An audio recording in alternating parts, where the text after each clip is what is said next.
Assalamualaikum warahmatullahi wabarakatuh. Selamat sore, selamat datang di media Ngobrol Pintar tentang desa.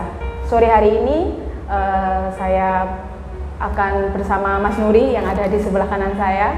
Kita akan mengobrolkan atau berbicara terkait infrastruktur.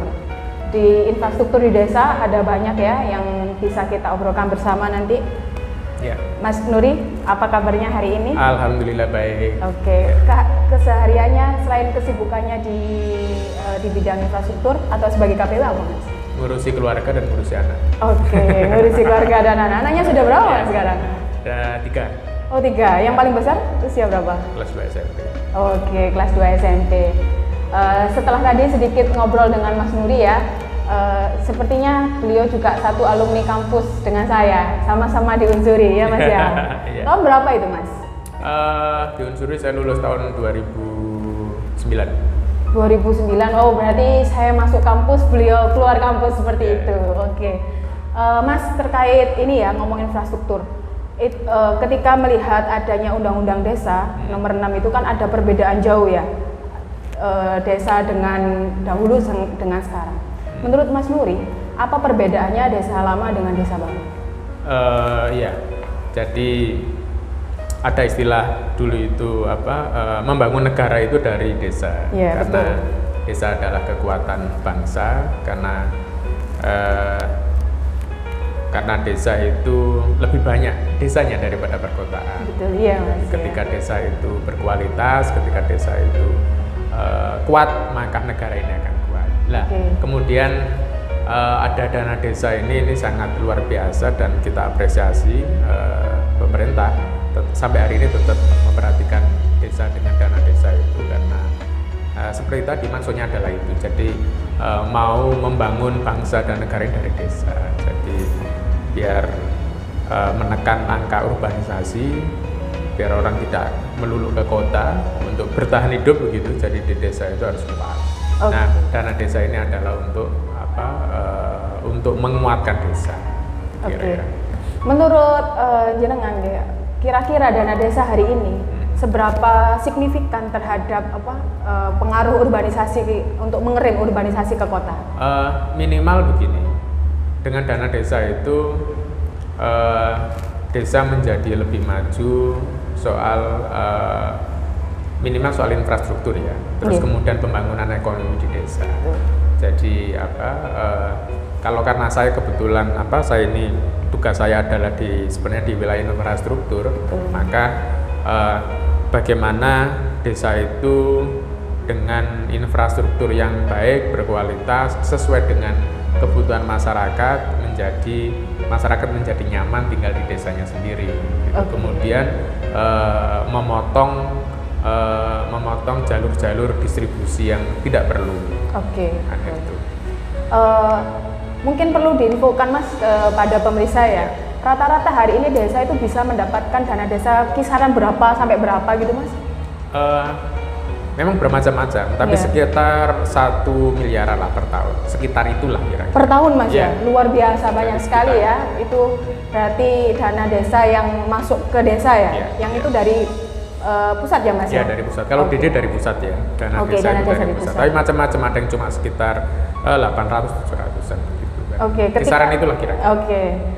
Ketika misalnya melihat pada awal-awal dana desa ini turun Mas ya, itu kan banyak desa itu digenjot di infrastruktur gitu kan, untuk pembangunan jalan, saluran dan lain sebagainya.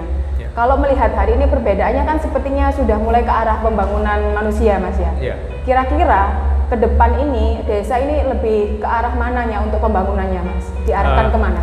Gini, saya di program ini namanya P3MD ya, pemberdayaan, pembangunan dan pemberdayaan masyarakat desa. Programnya namanya itu. Jadi sebenarnya program ini adalah untuk mengawal dana desa, bahwa dana desa itu untuk mendampingi perangkat desa dalam penggunaan mendampingi dan membantu perangkat desa dalam penggunaan dana desa dari proses perencanaan sampai pelaporan.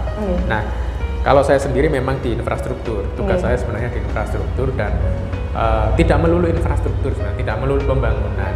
Cuma memang kebutuhan masyarakat desa yang dari perencanaan dari Musdes Musyawarah Desa itu sampai kemudian muncul di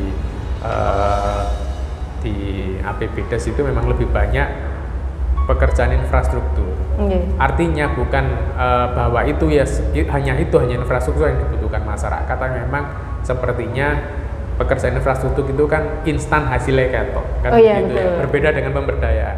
Jadi kalau kita punya uang 100 juta dibangunkan rumah fisik itu kan kelihatan lo fisiknya lo ketok 100 juta lo ketok bangunannya kan. Iya betul ya Mas. Ketok. Nah kalau di pemberdayaan anggaplah kemudian kita menganggarkan 100 juta 100 juta kemudian dipakai untuk pembinaan pemuda, pembekalan keterampilan pemuda begitu kira-kira di desa itu. Nah itu kan tidak nyata bentuknya, tidak langsung. Jadi mungkin arek-arek sing ikut pelatihan ini tambah pinter, mungkin yang tadi basicnya hanya nukangnya gak pinter menjadi pinter. Berarti pembangunan ini Mas ya, pembangunan manusianya. Pembangunan manusianya. Jadi boleh sebenarnya DD itu dianggarkan untuk non fisik, non infrastruktur, kayak membuat pelatihan warga, pemuda desa, pelatihan apa begitu bisa. Cuma kan saya tidak tahu apakah masyarakat itu lebih membutuhkan apa rumah fisik atau enggak, tapi sebenarnya paradigma itu yang kemudian yang kita dampingi, yang kita sebagai pendamping ini memberikan membuka wacana itu, membantu bahwa kebutuhan pembangunan infrastruktur dan pembangunan manusia itu sama sebenarnya. Kalau sekarang dari jenengan misalnya dari KPW sendiri untuk mendorong desa itu lebih ke arah mana? Apakah ke arah pembangunan fisik ataukah ke arah manusianya, Mas? Seimbang. Jadi seimbang kita. Cuma memang sejak COVID kemarin dana desa kan banyak di refocusing, banyak dialihkan ke COVID, bantuan COVID itu. Nah, itu. Tapi dari dulu sampai sekarang memang masyarakat desa itu lebih suka menggunakan DD untuk infrastruktur. Jadi sampai ada 60 sampai sekitar 75%-an, 70%-an orang desa ya, pemerintahnya atau masyarakatnya itu lebih suka dana desa dipakai untuk infrastruktur. Kalau ini Mas, dengan jargon beton dan aspal mengenyangkanku itu bagaimana jenengan tanggapannya? Kira-kira setuju? Saya baru mendengar ini malah istilah itu, jadi saya nggak setuju dengan itu. Saya nggak setuju dengan istilah itu. Saya juga baru mendengar istilah itu. Sebenarnya ini maksudnya yang dikenyangkan siapa juga, terus bagaimana cara mengenyangkan. Tapi gini, DD itu penggunaannya sudah banyak yang mengawasi. Meskipun pendamping ini tidak punya hak sampai, tidak punya kewajiban hak sampai melakukan audit ya, hanya mendampingi dan membantu, memfasilitasi. Tapi saya yakin DD itu sekarang banyak yang mengawasi. Ada LSM, ada media, kemudian di pusat juga ada Satgas DD kayak begitu. Artinya penyalahgunaan itu sudah terawasi dan tiap tahun saya juga selalu mendengar dan selalu mengetahui mesti banyak desa yang disampling untuk diaudit sama auditor dan tiap tahun di Jawa Timur itu mesti ada lah kepala desa yang kena APH ya, aparat penegak hukum itu mesti ada yang terlaporkan dan sebagainya. Artinya dulu itu berbeda dengan sekarang. Sekarang itu besi sudah bisa bicara, tembok sudah bisa bicara. Banyak kuping ya Mas ya. Artinya bahwa aspal dan beton mengenyangkanku itu juga nggak selamanya benar juga sih. Terus berkaitan dengan infrastruktur lagi Mas ya, ketika infrastruktur itu digalakkan oleh desa, apakah itu berdampak Mas terhadap pengurangan kemiskinan yang ada di desa? Nah ini yang perlu tak sampaikan juga. Jadi 3 tahun ini kan ada namanya Padat Karya Tunai Desa. PKT. Betul. Dulu awal-awalnya, ini tahun ketiga, awal-awalnya dulu itu bahwa kegiatan infrastruktur di desa itu wajib hukumnya menyerap tenaga kerja di desa. Lokal Mas ya ini? Tenaga masyarakat. Dulu itu pertama dalam kegiatan infrastruktur 30%-nya harus teralokasikan untuk bayar tenaga kerja. Yang berasal dari padat karya tunai. Ini ya satu pertanyaan terakhir ini Mas sebelum closing.